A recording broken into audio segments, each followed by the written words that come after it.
आग भी उसे जला न सकी, फौज भी उसे बचा न सकी, तो नमरूद मरा कैसे? हजरत इब्राहिम अलैहिस्सलाम को जालिम बादशाह नमरूद के दरबार में लाया गया तो दोनों के बीच खुदा को लेकर बहस हुई। इब्राहिम अलैहिस्सलाम ने बड़े इत्मीनान से कहा, मेरा रब वह है जो जिंदा करता है और मारता है। नमरूद ने घमंड से भरा हुआ जवाब दिया, ये तो मैं भी कर सकता हूं। उसने तुरंत 2 कैदियों को बुलवाया, एक को कत्ल करवा दिया और दूसरे को आजाद कर दिया। तब हजरत इब्राहिम अलैहिस्सलाम ने फरमाया, मेरा अल्लाह सूरज को पूरब से निकालता है, तू उसे पश्चिम से निकाल कर दिखा। यह सुनकर नमरूद सन्न रह गया, उसके पास कोई जवाब नहीं था।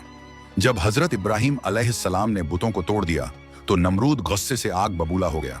उसने उन्हें जिंदा जलाने का हुक्म दे दिया।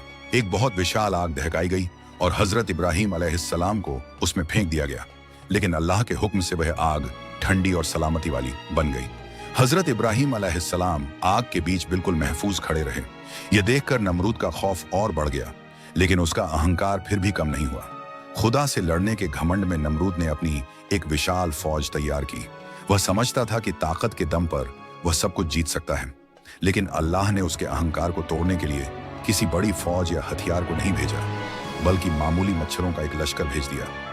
मच्छरों के इस लश्कर ने नमरूद की पूरी फौज को तहस नहस कर दिया। हमला इतना भयानक था कि फौजियों के पास बचने का कोई रास्ता नहीं बचा। नमरूद अपनी जान बचाकर महल में भाग गया, लेकिन अल्लाह की पकड़ से कौन बच सकता है।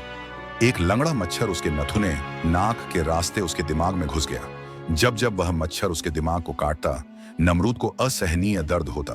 उस दर्द से राहत पाने के लिए नमरूद ने लोगों से अपने सिर पर जूते और चप्पलें मरवाना शुरू कर दिया। हैरत की बात यह थी कि जब उसे जोर से जूता मारा जाता, तभी उसे थोड़ी राहत मिलती।